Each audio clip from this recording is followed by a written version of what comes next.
a variety of sports basically. I also love watching football and Formula One.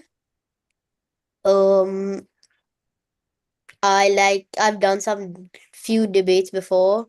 I love reading books and I like listening to music as well. You have a lot of interest. Why are you here in this workshop? We're in Growth Valley Community. What made you Oh, join? I want to maybe like learn how to start a startup and like maybe try and like build a profile for college maybe. Fantastic. Thank you. And finally, Palash, or pronounce it correctly, please. I see you there. Yeah, you are pronouncing correctly. Thank you. Hi, my name is Palash. I am from PGChem school, and my hobbies are I like to play football and cricket. And And why are you my here? and my reason is that I want to become an entrepreneur. So for the base building, I'm joining this. Wonderful, wonderful. Well, thank you so much and welcome. I'm very excited to introduce now Mark Finckle. And Mark has an incredibly impressive resume. He is an investment banker. So he's the guy you want to go to when you need the money to manufacture or market what you're making. And he's going to give us some insight, and he's developed a really challenging workshop assignment for you so you can better understand all of the intricacies of what it takes to build a business when it comes to money. And from that, Mark, if you want to turn on your screen and join us, that'd be really great. Absolutely. I would absolutely love to. Are we seeing my screen? Let's go to the start because we don't start in the back, although they always say begin your journey with the end in mind. But so you can see my face and the presentation, correct? Yes. Excellent. All right, guys. So the first of all, I love hearing about first of all that you're here in the first place and that you're so motivated to learn. And I'm hearing a lot of people that have creative energies and a lot of people that want to be entrepreneurs. And I can tell you that in my career, I have worked, and I did this intentionally. I have worked with entrepreneurs almost every single day of my professional career. I chose the firms I wanted to work with, knowing that they would let me work with entrepreneurs. I wasn't that interested in working with Exxon or AT&T because I didn't find gratification in that. I wanted to see people like you, maybe who were a little bit older, succeed and play a part in your success. I don't care about AT&T's success, but I sure do care if Rishi is my client and I get to help him raise money and sell his company. And so that's what I do. So I started my career in public accounting, a CPA or a chartered accountant, some of you call it, with PricewaterhouseCoopers. Briefly, I did spend about 18 months with a Fortune 500 company that did telecom and technology. I then went and got my MBA. Am I good, Madeline? Is everything coming through? I'm just checking it. Everything's coming through perfectly. We're going to go into the icebreaker once you finish your introduction. Thank you. Perfect, perfect, which is a great prompt for the rest of the presentation. And then I got my master's, my MBA from Kellogg. That's not the cereal, that's Northwestern University's MBA program. And having the CPA and some industry experience and the MBA, I was able to go to Wall Street where I started my investment banking career. About me, just in a nutshell, and we'll go to the prompt. I currently live in Florida, in Cocoa Beach, and Cocoa Beach is only about 7 miles away from Cape Canaveral, where Mr. Musk shoots off the rockets every day. So if you followed the Artemis launch that's going around the moon and things like that, I was able to stand on the beach outside in my backyard and see that rocket take off. One second, Mark. Please put yourself on mute. Sharvy. Thank you. We hear some background noise. Continue, Yeah. Mark. So I love to, when I'm not working or teaching, I love to travel. I just got back from a trip to Europe where I was in Iceland and Vienna and Copenhagen and Paris and England. I am an amateur musician. I absolutely love music. I play a number of different instruments. I love the arts. I love theater. That's a picture of the Globe Theater, by the way. Do pick up Shakespeare at some point in your life, it'll change your life. And I love art and the ballet. And so that's what I do. So, with that, let's go to a prompt. Well, I do want to say one thing. I forgot to mention one achievement by a entrepreneur student here at Growth Valley Community. And you know what? Because I just got this announcement, is Paruthi here? No, I don't think so. If you are, could you just speak up? Okay, so we did have a grade 5 student actually be honored with language luminary award at, forgive me, techno school Sri Kaitiana. And I want to just put my hands, yay, amazing. So the prompt today is, if you were given, and everybody's got to raise their hands, right? $5,000 today, what business would you start? And where would you begin? Where would you spend that money? So let's start with you. Let's see, Rayan. Hi, Mr. Mark. Hi, Miss Madeline. Hello. So first of all, if I would have gotten $5,000, um, first of all, I already have a lot of business ideas in mind. So I'm gonna put around 20% in a fixed deposit so that it can grow and I can use it later for my business. And the rest, 80% that I have, I'm gonna be using it for building my business, ideating on the product, developing the prototype, etc., and getting all the needs done and starting my business. Thank you so And much for sharing. Thank you so much. And how about you, Purvansh?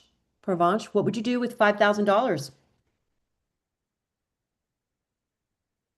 Maybe I would start a drop shipping business, in India itself, bringing different snacks and sweets from original places which are very famous in those places, bringing them to other places in India. So, from one place to another, drop shipping in India. And maybe you can just explain to everybody briefly what drop shipping is. So what I know of drop shipping is when you like buy a find a seller who sells you stuff, popular or famous stuff from a specific location, and then you find buyers in some other place. So like doing from Jaipur to Surat, so by finding a buyer seller in Jaipur and finding a buyer in Surat and then selling the Thank snack in you. Surat. Thank you so much. And how about you, Ramit? Okay, so I would first find out the trends and the best selling products on like e-commerce websites like Amazon, and then I would sell them for a greater profit because then I would get more money. And then I could start a real business with like my own product, prototyping and stuff. So at the beginning, I would find trends and like make as much money for funding as possible. Thank you so much. And Rayant?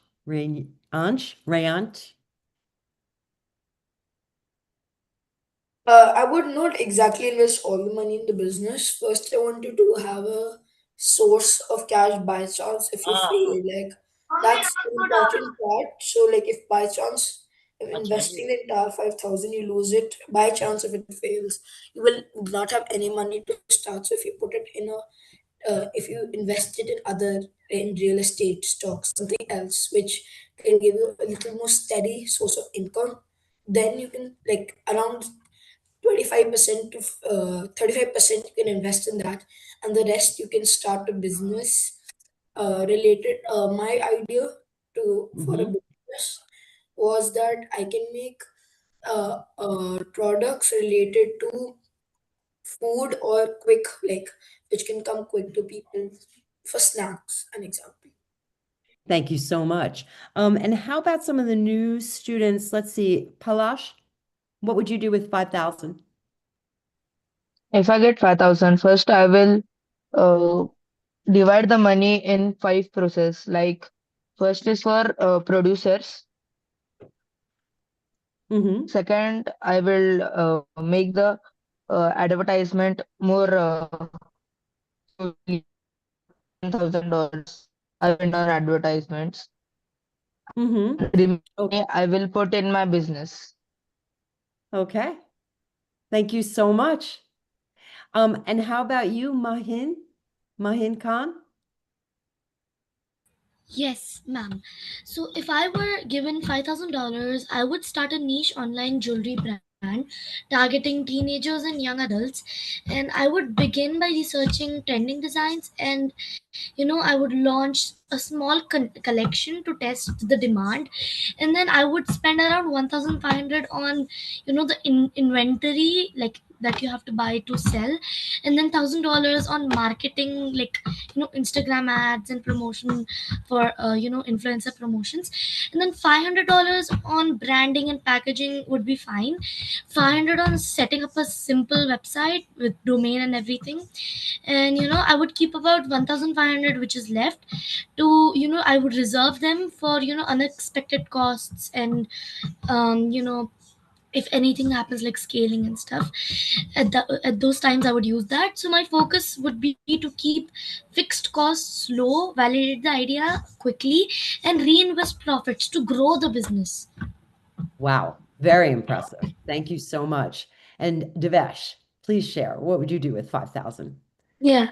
So first of all, like I would keep my 1,500 for like S&P 500, or like invest it somewhere so that the money could keep growing, and then if there is any need or something, then at the time of emergency I can use them. And rest of the 3,500 which I have left, I would be using them in like some government projects or something, like which can help people, so that building that trust in the public can also be like much more confident. And what do you say, like something like in making it in public, and investing in doing public welfare, or either doing something, making products which help the public. So Devesh, that's Devesh, who do you want to help? Who do you feel for? What part of the public? like, pardon, can I elaborate a little more? Yes, you say you want to help the public, so you want to start a nonprofit business? Is that what you're saying? Not non-profit, but like I helping the know. public so that it can grow. And like just like No. in India we have the uh, like non the vocational trainings and all, so that by giving low money we can do more vocational training, which can be in long term giving more revenue from the people. So like that, I'm Thank you targeting. very much. Thank you. Mark, I'll let you have a chance to maybe call on a few more students. Sure. Oh, you're going to make me pronounce names? All right, let It's me, quite a let me challenge. see. I think I could pronounce Smarth G. I'm going to give you $5,000. What are you going to do? Build me a business. Hi, so like 20% of that money, I would keep it in a high yield saving account, so like it can grow over time. And the rest 80% I would mostly invest in stocks like the S&P 500. So yeah. Sounds great. Excellent. I'm only seeing so many on my screen, and I don't want to call on. Help me out, Sure, Madeline. sure. So how about somebody who's new here? Let's see. Our Ira, can you share? Ira? There you go. What would you do? You're on mute, hun. Obviously say invest. Um, then personally, I would build an idea of what I would make, and then I would spend in the money in promoting that idea. And I'll see if I get attraction, if people are willing to buy the idea, and then I'll spend the money on the product. Okay, thank you so much. Probably one or two more. So let's go with Kartikay, K-A-R. Yeah, you got it. Ma'am, I would like to build a AI website creation service. Like it provides websites to businesses, and that is coded and like done by AI itself.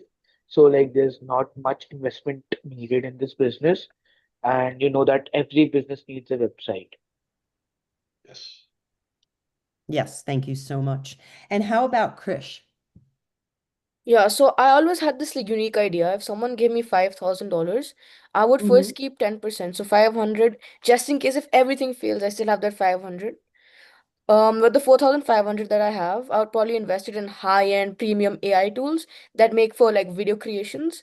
Then I would start uploading these videos and using some of that money to push it on the algorithm. Then once I've done that, I'll start my own course explaining what I learned to other people and charging $20 per person. So that's my idea. Sounds like a That's it. plan. And one more, Arna. Is it Arna? A-A-R-N-A? Pronouncing it right.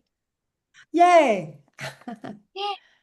So I think I would like to use the 20, 30, 50% rule, and I would divide my money. So like the 50% of money would be like for the business, and 20% I would save it for my needs, and 30% I would use to invest so like my money can grow when I'm not working. And I believe that I would like to create and invent products for like yoga stuff because I really have a keen interest in them, and I would try to expand my business. I would also like to put advertisements and I would create them in my own. So I'll create an Insta page so that I don't have to paste like I don't have to pay other person money, so like to edit or for the advertisement. Thank you so much. Thank you for sharing. Mark, I think we're going to go now into your presentation just because of time. Everybody will be able, you're going to break out into teams in workshops and start to build out some of these ideas. So if we didn't call on you, don't worry, you'll have a chance. Cool. So let's make sure you can hear me, right? Yes, we just need you to share your presentation Okay, I again. have to reshare. Got it. Yes, Perfect. thank Well, you. great. Share screen. How about now? Yep, Perfect. just a full share so we can, yeah, Yep, perfect. got it. All right. So first, I can't help but say it. So impressed by not only the ideas, the creativity, but the thoughtfulness and the details you've all been contemplating as you think about what you may want to do in the future. I will also say that I have actually been the CEO of briefly of Chicago's oldest jewelry chain. Somebody is looking at getting into video and maybe preparing software that helps creators create maybe virtual AI video. I happen to be raising money right now for a company that does exactly that. So, and then some people said they wanted to get into food, maybe coming into sweets or snacks or something. And that's very interesting because guess what? Today, we're going to build a marketing plan and a business and a financing plan for a business. We're all the founding members of Fuel Bites. And what is Fuel Bites? Fuel Bites is a protein snack. This is the product we're going to take to market. So you can see this is what it looks like because we have to start somewhere. Um, and this is the product we're going to build our marketing strategy around and our finance strategy around. Now, this is going to be very high level. Obviously, it's a lot more complicated, and you could certainly ask Madeline how much more complicated, but So we know our product. What's the first thing we have to think about?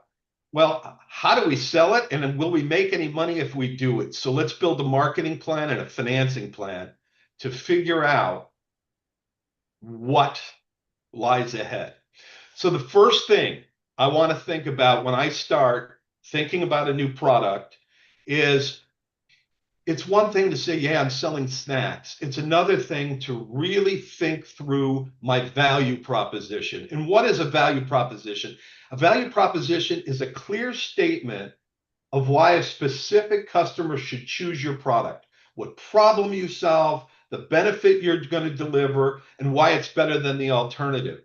So it's not about it's this size, it has this in it. It's about what do you get from it, the result, right? And who is your customer? Let that customer know in your value proposition who they are and that you're talking to them. And again, why should they think about you? Is it better, faster, cheaper? So always remember this. This is something that I think would always be valuable to you. It helps you understand the value proposition. Never forget when somebody walks into a hardware store, they're not really there to buy a drill. They're there because they need a hole, right? So when you're selling and thinking about delivering a product, don't tell them about the drill, blow them away as you describe the whole, the solution, okay? So stepping back, all right, so we have Fuel Bites. And it's a protein snack, and it's made out of oats and raisins, and it's single serve pouch, and there's 4 bites per pack. So let's think about a value proposition for for Fuel Bites. Well, what if we said Fuel Bites are protein? I'm trying to get the picture, my pictures out of the way here, so I could actually. Okay. Should we say Fuel Bites are protein snacks made with oats, raisin, pea honey, packaged in a sealed package? Is that a value proposition? What do you guys think? Someone raise your hand. Does that sound like a good value proposition to you? Value bites are protein snacks bites. How about Adaraj? What do you think? Is that a good value proposition? Maybe yes, because it's a fuel bites which gives protein to us, and even actually, which tournament I have been going on right now, I have also been using protein bars, which helps me to give me instant energy. So yes, it would work. So one of the things in marketing is to sell the benefits. You want to sell the benefits that emotionally resonate. And Yes. what here we're talking about just what this product is. And you may know that its protein is good for you, especially if you work out. But Rayansh, you gave it a thumbs down. So what are you thinking? Share your ideas. I think that it's a good thing, but when you think about a protein snack, you do not exactly get. I think so. One, it is a good value proposition, but not exactly. It can be better. My point is like, Right. I think so. One, two things which can be added is that we can write one statement about telling its taste, because when you think about a protein snack, you don't always expect it to be very good, very like yummy. So you basically write that line, so so it actually attracts the customer as well. Very, Excellent. very good insight. Yeah. Okay, Mark.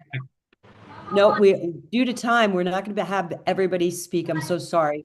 Mark. All right, so let's go on. And the answer is, yeah, you're right. That our first answer did the one thing that really did sort of deliver a value and a benefit, he picked out. But I think you're right that we can make this a lot cooler and a lot more interesting. And how do we do that? We take the attributes, protein snack, oats, raisins, and we turn them into benefits and value. So it's not a protein snack bite, it's instant muscle building, giving you quick energy. It's not oats and peas, it's a healthy choice that tastes great. And just like you said, single serve pouch, that's boring. But how about if we tell you it's simple to carry and easy to pack in your backpack or keep in your locker, clean and portable. So you take the attributes and you show the benefits. We don't sell a steak, we sell the sizzle. We don't sell a drill, we tell them about the whole. And so maybe this might be a value proposition. Fuel Bites delivers great taste and wholesome energy in a convenient bite-sized pack for students on the go. Who are we selling it to? Why is it great? What are the benefits? I think we've hit it, right? Make sense? All right, so we got a product, we got a value proposition. Awesome.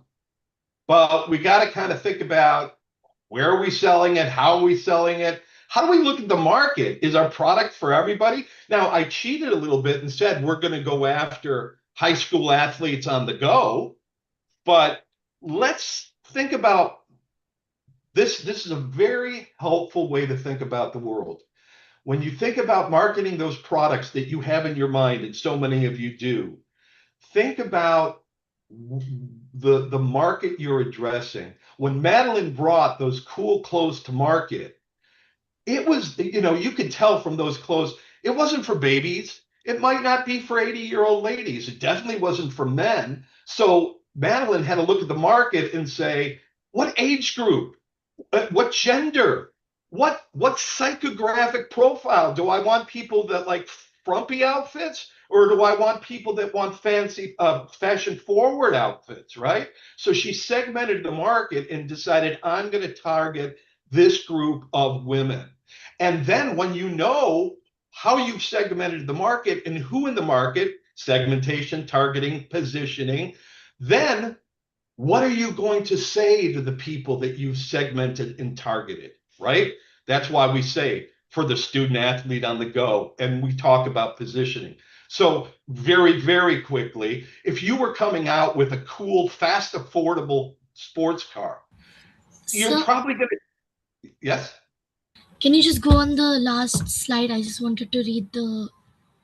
Yes, and you can have this presentation. Thank you. Good? Okay, my pleasure. So quickly, just to give you a few more examples, what should we do? Let's go after, all right, let's do, we're a car company and we're going to come out with a fast but affordable, cool looking car. Well, who's that for? Again, affordable and fast performance. We're not going after the people that want to buy a Rolls Royce. They have too much money. They don't need fast and affordable. They could have a Lamborghini. We probably aren't going after my grandmother. She doesn't need a cool car that goes fast. So we're probably going after people in the age group of 25 to 35. We might even be slanting a little bit toward males, but not necessarily. Gals like a quick, awesome looking car too. People who want a performance-oriented lifestyle. What are they using it for? Am I going after computers, or am I going after weekend fun kind of people in the market? Well, maybe a little bit of both. So you got to think about your market, you segment and you target. Okay. Okay, So Mark, yeah. can we take 1 minute? Because I see a lot of hands raised. So we're going to do five quick questions. Could you go to the previous slide? Yes. Okay, go back for 1 second. Whoop. Okay. Okay. Slippery presentation. Okay, so Adaraj, what question did you have? You've had your hand up for a while. Yeah, so actually I wanted to know that the budgeting you're teaching us, right? For what reason are you teaching it us to? Because I mean I'm having a question, for what are we learning budgeting, or for what do we need budgeting? Yes, absolutely. It's coming. What we're really doing is we're walking through the whole thought process of launching a startup. But before we get to budgeting, we kind of got to know what we're budgeting for. If we're gonna market in a certain way or target in a certain way, are we budgeting for websites? Are we budgeting for putting products in a market? Are we building it ourselves? Are we not? So we will get there. Awesome question. Thank you. And Devesh, question? No, oh, sorry, it's like my mistake, Leandre. Sorry. Oh, no worries.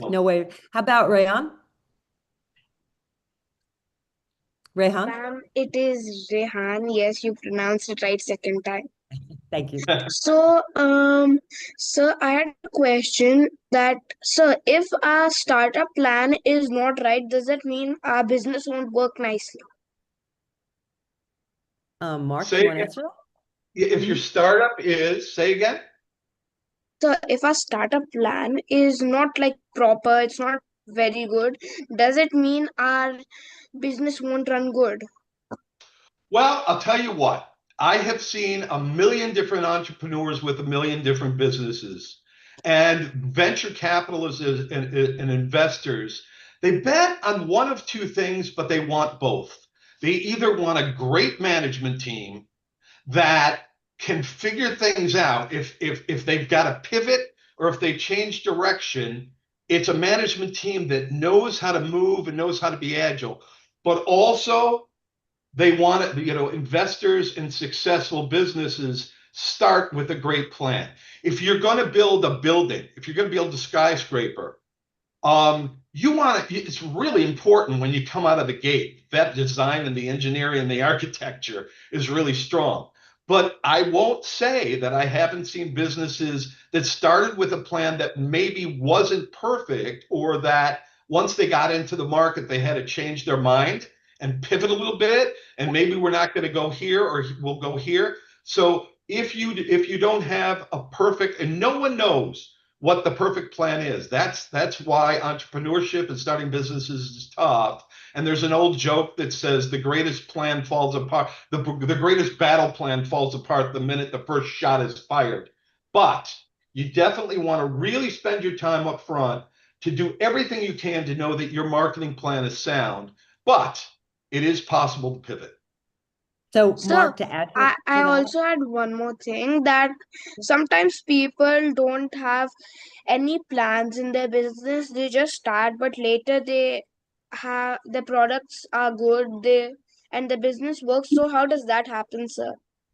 Yeah, and I'll tell you this, but I don't encourage it. There's such a thing as paralysis through analysis. Sometimes, especially accounting people and things like that, spend so much time up front just spinning and analyzing. Sometimes, you just gotta go, right? Sometimes you just gotta do it. But you really do want to try to start with a plan, right? Plan your work, work your plan. That's a good way to hit success. okay, I'd Yes, sir. love for Kavya. Thank Kavya, you, sir. please share I just your wanted question. to say that could you go to the race car slide? I was just noting down something. Sorry. Which one are we doing? The one where you showed an example with the race car. You need to share your Oh, presentation again, Could you Mark. do that? okay. Share the presentation. Thank you. Sorry. Okay. I don't know All why I right. keep, I don't know Okay, we why. have time for one more while we put up that presentation. So how about I have, Vihan? Vihan, ma'am. yes? Ma'am, I had a question. Ma'am, sometimes what happens is that the budget we have is like very minimal. So is the value proposition to customers like compromised?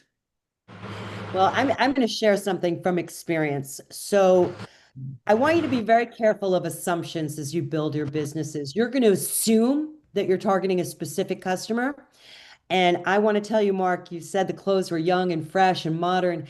Our first customer was from a very rural area in Pennsylvania, and she was 55 years old, and she wished she looked like Bella Hadid, the influencer. So when you think about the benefits and you think about your value proposition, I want you to think about what the product is going to enable your customer to do, be, feel. That's really important. That's where a lot of startups miss the mark. Too many assumptions. This is our target customer. They're this age. They live over here. They have this much money. Absolutely not true. You need to think about psychographics, and that's a completely different type of target. Does that help answer your question? Yes, ma'am, it does. Thank you so much. Thank you. All right, we're going to let Mark go back to the presentation now. All right. So what we're doing now, segmentation, targeting, positioning is super important. Think through that. But then there's something called the 4 Ps. Now, this was developed many, many years ago by the father of marketing, who actually taught at the school that I went to, Kellogg. And those 4 Ps, when you're thinking about your product and bringing it out, are: what's my product? And I mean more than I'm selling snacks. How am I going to price it? What's the price? Don't forget, the price has a lot more to do with just, well, how much could I afford to sell it for? Sometimes you want to price your product so it appears to the market as a premium product. If a Rolls Royce was they could probably still make money if they sold it for $100,000, but then everyone wouldn't think it was a Rolls Royce because of our psychology. Where am I going to sell it? Am I going to sell it online? Am I going to sell it in retail stores? Am I going to sell it at Costco? Am I going to sell it at boutiques? And then what am I going to say? How am I going to promote it?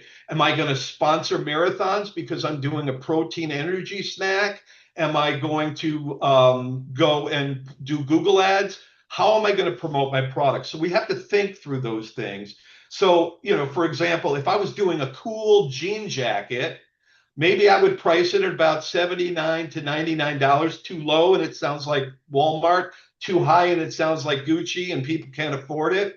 Where am I going to sell it? Well, maybe cool urban boutiques and Instagram, because I'm kind of going after young people that are cool, think about their fashion sense. And how am I going to promote it? Well, what did Madeline do? She found an influencer, somebody that people look to for fashion ideas. So if I'm going out with a novelty jacket, maybe I want to find influencers, or maybe I want to generate content on Instagram or Facebook that promotes my product and shows my product that way. So you think about, what's my product exactly? How do I want to price it? Where do I want to sell it? And how do I want to promote it? So for our product, Fuel Bites, and don't forget, product isn't just I'm selling this snack. What size? What packaging? Do I want to sell it individually in 4 packs or both? Look at the supermarket. I could say spaghetti sauce, but there's 90,000 different spaghetti sauces in every size, shape, form, with mushrooms, without mushrooms. So your product isn't just your product, it's your product. Pricing we talked about. Again, place we talked about. Real quick, guys, where do you think we would sell Fuel Bites? Near So, gyms or in Ooh, supermarkets. love it. Maybe even in the gym, right? Where they sell the Yes, sir. beverages. Yeah. Maybe in the vending machines near the gyms or Love Or it. some sports club. facility with Or you workouts. can talk to the gym owners and ask, have give rent for a rack in the gym and ask him to sell your product. Or, awesome idea. Third, Or, what about promotion? What if I went around when I started my business and gave the gym owners a case to give out for free so people uh, knew about it? That's we can promotion, right? we could even do it outside, after cyclothons and races and all that. We Yes, can also exactly. put up like advertisements so that it can promote our For brand promotion, and you can ask like good gym people who are really famous for their body being really good. You can ask them Exactly. to What if I got The promote. Rock to promote the product or the latest Olympic athlete yes, love it. So, So but what here, if like we can actually, also do word to word mouth feedback? The best advertising in the world is word of mouth advertising. Why? Because number one, it's free. Number two, It if could I be say, like it could be true, and like they can also express their feelings. So like correct, true emotions are there about that particular product. You and can also do I promote it believe, near right? fitness events. Yes. Do I believe a commercial or do I believe my best friend? If my best friend tells me these are great, I'm going to believe it. If an Instagram tells me, maybe I'll believe it, maybe not. Word of mouth, free, and the most important advertising you could ever find. Okay, Mark, I do want to say that we probably have about 10 more minutes to get into the finance, and I'm going to ask everybody to be We're patient there. and not interrupt. Okay, great. Thank you so All much. right, here we go. Quickly, we got to make our product. So guess what? I heard I heard Madeline and I heard some other folks when they were thinking about making their product, uh, thinking about, well, how am I going to make my product? Is Madeline going to buy 7,000 seamstresses and 97 machines? And is she going to make it herself in a factory that she owns? Or maybe she'll find a manufacturer, a contract manufacturer that will make it and help buy the fabric and keep the fabric, and then just send Madeline an invoice for each piece they make and maybe even ship it for her. So quickly, guys, if you're trying to decide whether you want to make something yourself or you want to maybe have someone make and ship it for you, what are some of the things you want to think about? What are some of the advantages of make myself? What are some of the advantages of have somebody else make it for me? Super quick, give me two people. Someone tell me why they think it'd be great to make it themselves. So may I answer? Yeah, sure, go ahead. Okay, so I think that making like ourselves is much better than outsourcing because it can like reduce the cost of like transportation like from outsourcing to our factory. So like it can reduce the cost, and also the handling of that particular project could be much more easier. So that's why I think that making ourselves is more easier so that we can also look upon and think about it in detail rather than outsourcing as we cannot see it much more. So, Absolutely For makes the sense. quality, How about we someone? make it How ourselves. about can somebody? I ask We, outsource? So we could I? still have a lot, really, Can I we still answer have as well? about So 20 can I more ask minutes. So outsource? please hold back until you're called on. Mark, please proceed. Okay, so how about, because I know you guys are skilled in debate. So one of our entrepreneurs thinks, let's make it ourselves, and he gave some great reasons. Give me somebody who thinks outsourcing is a better idea. So Sir, like I think I so. think outsourcing Raise is a your hand. better. Raise your hand. Madeline, who are we gonna pick? Okay, I don't think we have time for more questions, Mark. So that's Okay. why I asked everybody to hold their thoughts. Please proceed because we Okay. got to get to the Cool. finance. All part. right, so here we go. So anyway, you're right. There's a lot of reasons to think about it. If we make it ourselves, we have to buy all those, like in Madeline's case, all those sewing machines and things like that, and that means money out of our pocket, and it also means we get to market a little slower, but then we control our own destiny, and we're not paying somebody, which means our margins are going to be better.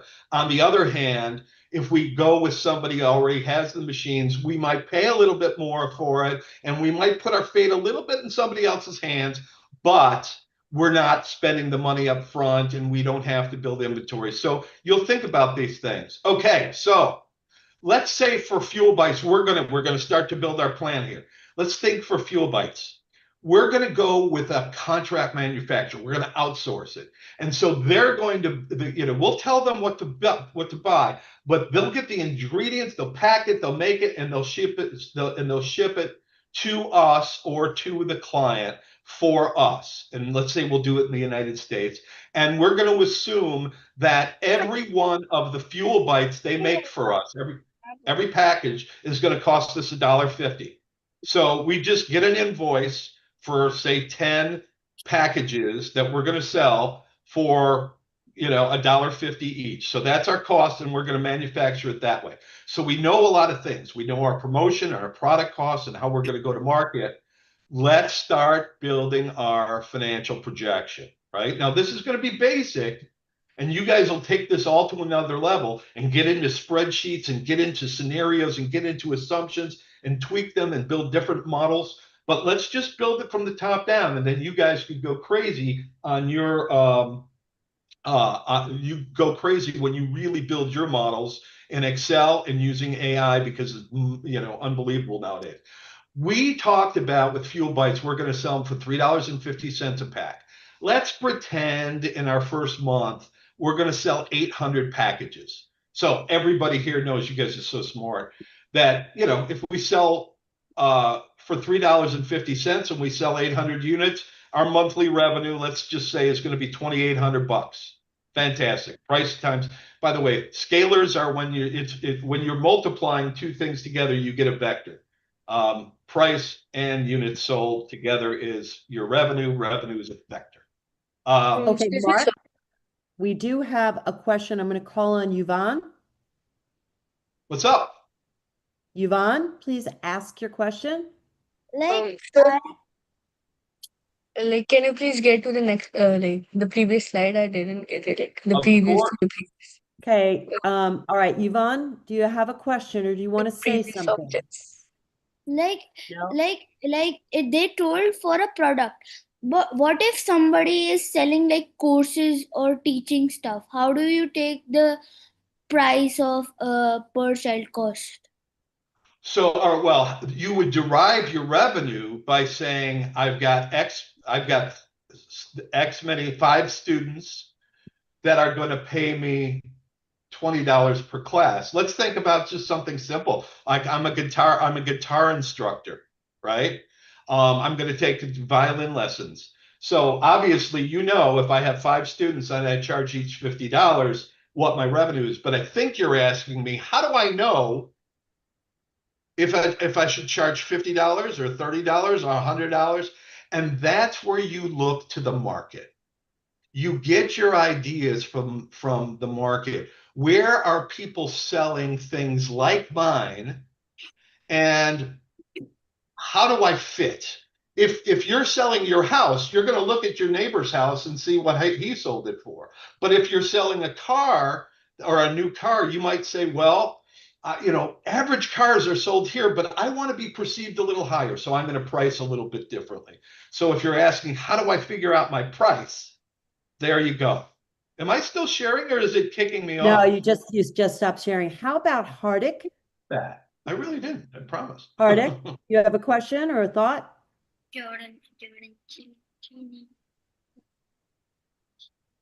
Hardik, thank you. I wanted to say to sir that in the previous that he asked that outsourcing is better or do we have our own ideas? Okay, Hardik, you sound a little muffled and we can't understand. It might be your microphone.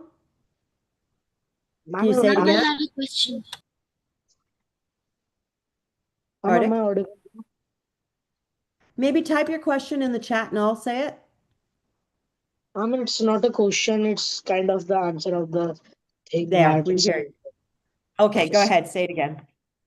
So, ma'am, when sir asked that if we think that outsource is better or our own idea is better, I personally think that outsource is as good as our own ideas. Outsource has they have their own knowledge about the things that we are doing, so their knowledge can also help us grow in our business. So, I think both are partially as good as each other. I tend to So, agree. that's about. Yeah, your relationship with your manufacturers is so important and they should Critical. feel like your partner. And finding the right one is so important. Okay, one more. Diara, please share. Right Diara. here. Yeah. I wanted to ask about, yeah, hello. I wanted to ask about the outsourcing and doing it on our own.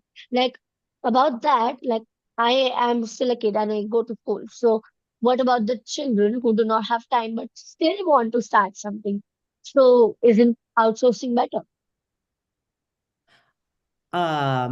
Okay, so are you saying because of time you can't produce? Yes, like, Yeah. yeah. Yeah, I mean that makes sense, right? You have to weigh the opportunity costs there. What makes more sense? Absolutely. Yeah. Especially if you're an entrepreneur and you only have so many resources and maybe yourself, and you're thinking, I can't possibly do it all. Sometimes you outsource your whole marketing initiative. Sometimes you certainly can outsource your accounting, right? You're not an expert at it and you don't have the time. You're trying to sell a product. So absolutely outsourcing is a fantastic option, both on manufacturing and on other aspects of your business, but it's a big decision which way you want to go, and they all have benefits and shortcomings. Okay, I want everybody to pay attention to You. this next part that Mark is going to go into because this is how you're going to go and build your financial tool in the workshop. Go ahead, Mark. Right. So we talked about, we know our revenue. We talked about, we know our cost. We talked about gross profit, which is something super, super important. You have to watch your gross profit line. And obviously, if we divide gross profit by revenue, we get our gross margin. Super important.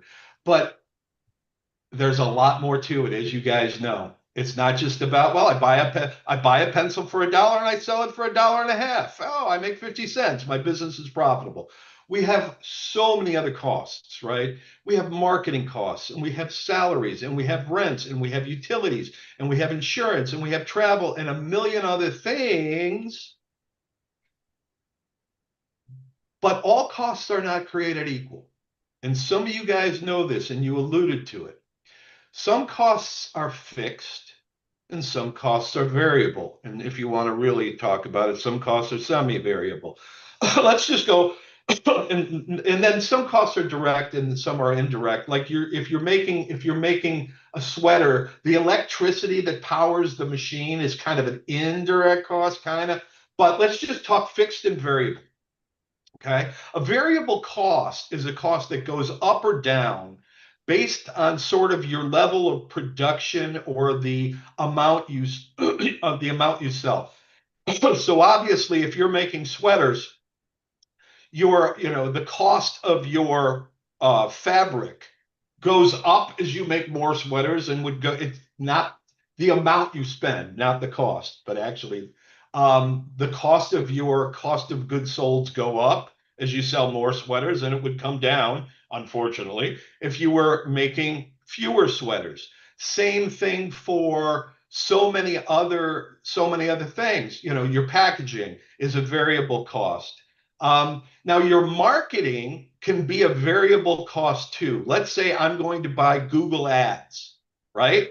I could ramp that up and I could ramp it down as I wish, right? And maybe as I'm making more profit, I can ramp it up. And as I'm making a little bit less or something's down.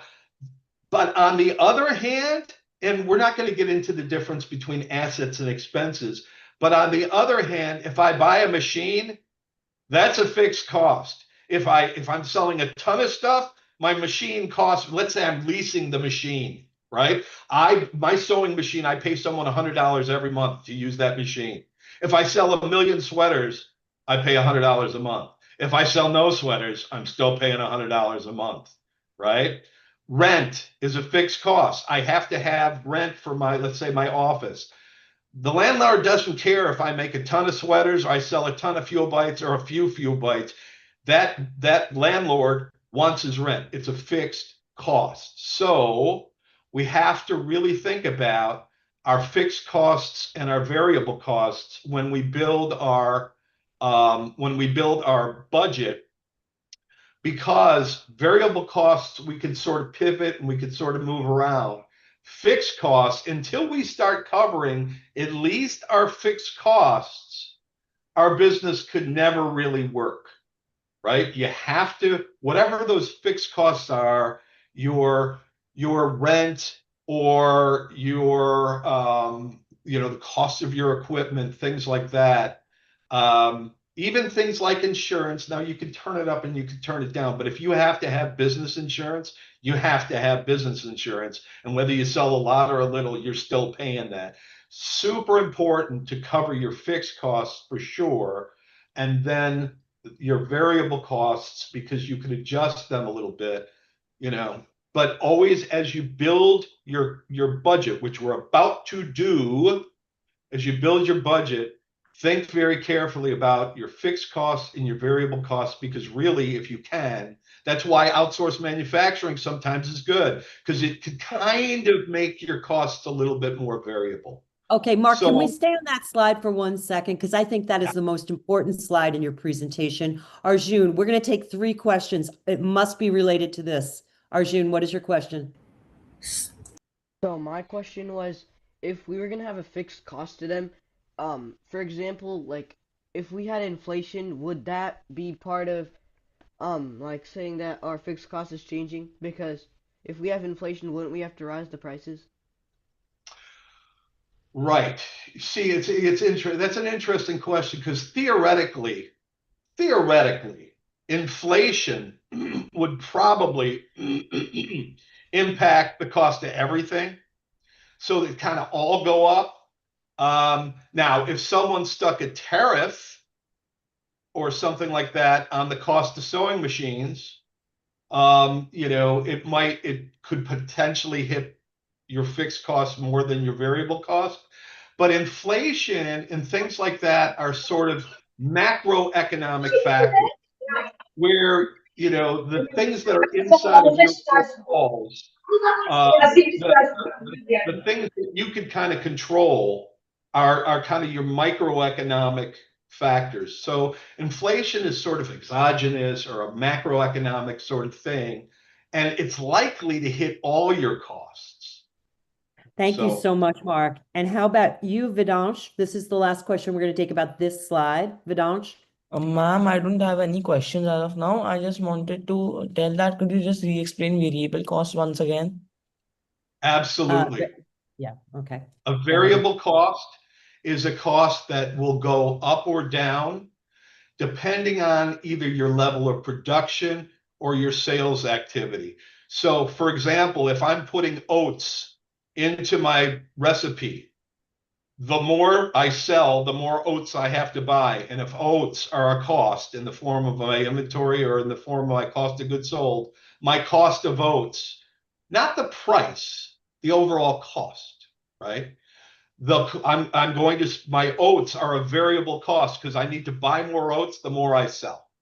Things like that. Sales commission. If I have a sales force and every time they sell a package of fuel bites, I give them a penny. Sales commission is a variable cost because the more they sell, the more my cost of commissions goes up. But if I have a office manager that I pay $100 a week, if I sell 1,000,000 bites or no bites, I still am paying the same fixed amount to my office manager, $100 a month. She's a fixed, or he is a fixed cost. My salespeople that get paid when they sell something is a variable cost. Okay, Mark, we have a number of people that need to understand the difference between direct costs, like the ingredients for these snack bites, and indirect costs, like your cost of marketing or how, what computers you're using. So can you explain? Well, exactly. Right. Yeah. Guys, could I run a business? Probably. The answer is no. I'm just going to tell you. Can I run a business without having some computers, without having a subscription for Excel or a subscription for, say, QuickBooks to do my accounting? Could I run a business without a desk? I'm going to say No. yes. No, I'm going to say yes. We ran a business with, in a hallway, literally with a table that was made from a door. And we had the oldest computers you could ever imagine. We didn't worry about any of that. We worried about making the most beautiful clothing ever. That was it. And that was direct cost. Absolutely. But you still needed a table, right? Yeah. You still needed a table. So what I'm saying is the things that aren't directly associated with delivering your product or your service that you still need, but they're not directly related to ingredients or packaging or labor or shipping, things like that. Things like that are direct costs. They're directly associated with delivering or making your product. They're directly associated, very directly associated. Your office manager, let's say, or Marilyn's Walmart table, it's still part of your business. It's still a cost. It shows up on your P&L, on your income statement, but it's not directly associated with making that product. So you can think about if you're selling jewelry, the box you sell it in, the jewelry itself, maybe the cotton you put it in the box, the shipping cost that you incur when you send out your jewelry, that's a direct cost. But your website isn't a cost directly associated with delivering your product or service. Excuse me, sir. Okay, we have 5 minutes left before the workshops begin. Excuse me, sir. Yes, sir. I don't Sir, think we could you have time for explain the difference between fixed and direct costs? Fixed and direct costs. They're kind of two different things. Not all fixed costs are necessarily, not all fixed costs are direct costs, but they can be indirect costs. Now, again, I'm not getting into assets versus expenses, but I'm going to buy a sewing machine to make clothing. Or I'm going to rent a sewing machine to make clothing. That sewing machine, I'm paying $5 a month to rent. It's a fixed cost. Now, is it a cost directly associated with delivering my product? Well, not the way that fabric is, but to tell you the truth, if I really wanted to understand my direct costs, I would figure a way, and this is what cost accounting is about.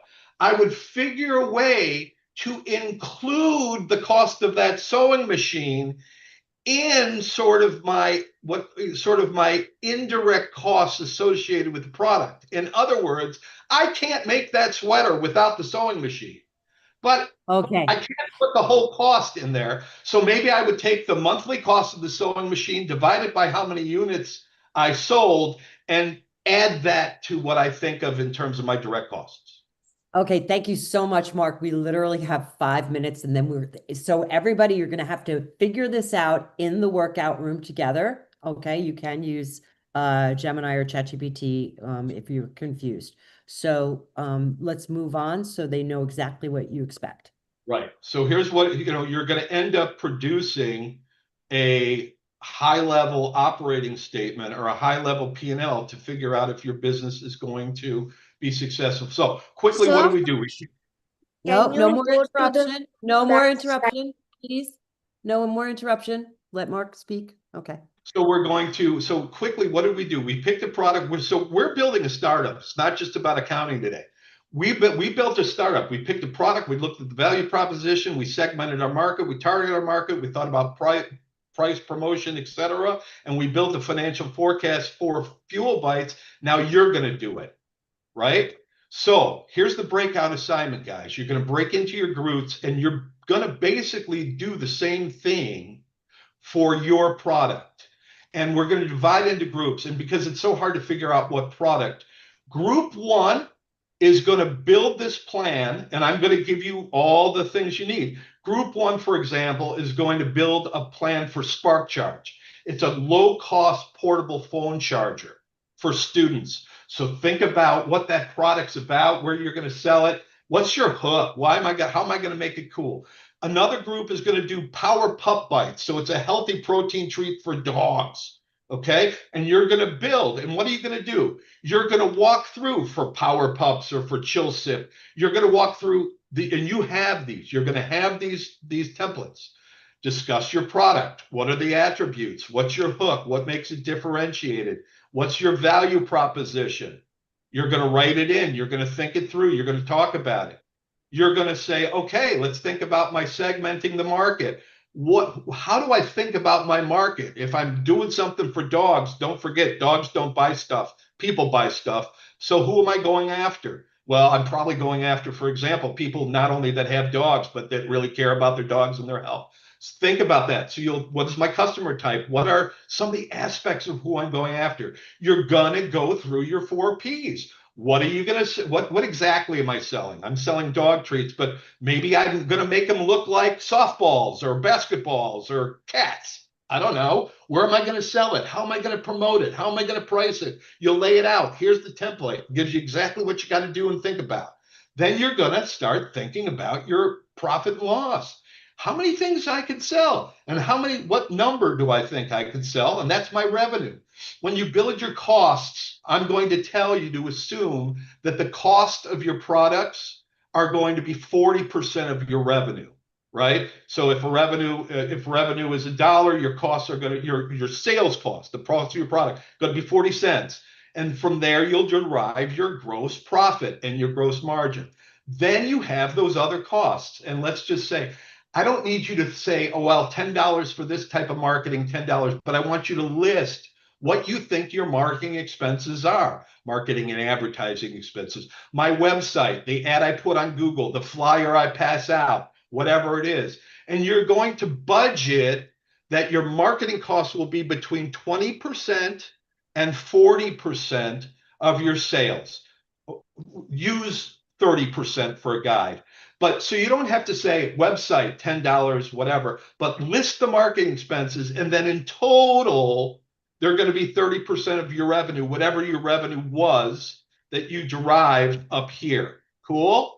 Then you're going to list your other expenses, your lawyers, your accountants, your legal, your rent, your whatever it is. List some of those other, your software, etc.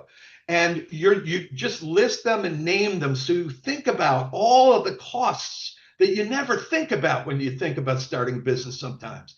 And all of those costs are going to be 20% of your revenue. So that when you're done, you're going to, this is part of the final product. What's your revenue that you derived based on your price and your units sold in a month? What's your cost based on my price that I think it's going to cost me 40%, by the way, of revenue, and how many units? You're going to derive your gross profit. You're going to list all your marketing expenses and then just put, it's going to be 30% of your revenue, or what have we decided in here, and then your operating costs that you've listed, and you'll derive as a percentage of revenue what your operating costs are, and that's going to be your profit. So what your delivery is when you come back to me, you're going to divide in your group who's going to cover. So one of your members are going to say, this is our product and this is how we think about it. This is our value proposition. Here's how we do our 4Ps. So what you're going to report back on is, here's my marketing plan and here's my finance plan, right? Which is exactly how you think about starting your startup. And that's the exercise. Oh, Mark, that's amazing. Everybody's going to be financial geniuses by the time we're done. The worksheet has been shared by Growth Valley community. So it's in the chat. Please take a look. We have 29 squads and you have 30 minutes. So each squad has anywhere from 2 to 8 people in it, in the squad, and you have 30 minutes to complete this assignment using the worksheet that's provided. You are not to go into Canva and start to create a presentation. That is not what we're looking here for at all. You're going to use the template and type right in. Now, what I suggest you do is decide out of the 4 businesses that Mark proposes, you choose one. And you should choose that within the first minute of the 30 minutes. Just get together and then decide who is going to focus on what aspect of the project, because everybody will focus on something. And then when you present after the workshop, who will speak to what aspect of the project, right? And you'll only have a couple of minutes to present, and we'll probably only have time for about maybe up to 5 presentations. So be ready to share your screen and explain your logic. Now, does anybody have questions directly related to the workshop? Not anything else, not ideas to share. Adaraj, what's on your mind? Adaraj? Okay. Ayan, what's on your mind? So after we're done making our, like after we're done with the breakout assignment, like what do we basically present to you? So you're going to get that worksheet that Mark shared, right? He shared it on screen, and you're going to be able to type right into it. It's in the chat, and that's what you will be sharing. Yeah, Okay. you'll walk us through. The group will walk us through. Here's my product, etc. Here's my product. Here's the value proposition. We'll do it quickly. Here's how I think about the market. Here's how I think about the 4Ps. Here's how I derive my revenue. So you're deliverable. Think about if you're walking into a venture capital firm for money. Your investor presentation is going to say, here's my product. Here's my value proposition. Here's who I'm going after. Here's how I'm going to price it and promote it. Here's what my revenue and my cost and it look like. And here's the profit I think I'm going to make. 100% of everything in this presentation are what you have to know. We're probably going to start in just a few minutes. Saramati, you've had your hand raised for a long time? I had it down, but it's not exactly related to the breakout assignment. Okay, then can you hold off? Anybody have a question about the workshop assignment? Hudre? Hudre? Hudre? I can't pronounce your name, sorry. Actually, it's Hriday. Hudre. It is Thank you. called. No, like it was about the presentation, but like it's okay. I got it now. Okay, thank you. How about Samarth? Like, do we have to divide ourselves in the sub team, or do we just choose one, all of us? You're going to be asked to join a room. There's 29 different Yeah, workshops. should You're going we to be divide asked to ourselves join a inside? room. Yeah, should we divide ourselves inside that room too, or no? Don't really understand the question. Somebody should take the lead and give everybody an assignment. Is that what you're asking? No, I'm asking, do we divide ourselves inside the breakout rooms? Like, make teams in the breakout rooms? They're Or being is it decided by Growth Valley right now. So you're going to see your name is assigned to a certain group. Okay. Anybody else have? I'm sorry? like, Okay. Anybody Don't else have forget, any only one questions? business per squad. Every team, you're not going to do 4 businesses. You're going to pick one business. Just wanted to make that clear. Okay. All right. So for the newcomers, what you'll see the breakout rooms are being formed right now. I see some people have already joined Villar 1, right? So you want to look at the breakout rooms in progress, see where your name is, and join that room. Okay. Mark, do you see the breakout rooms in progress I on your sure screen? do, and I even figured out, I think, how to join them. So yeah,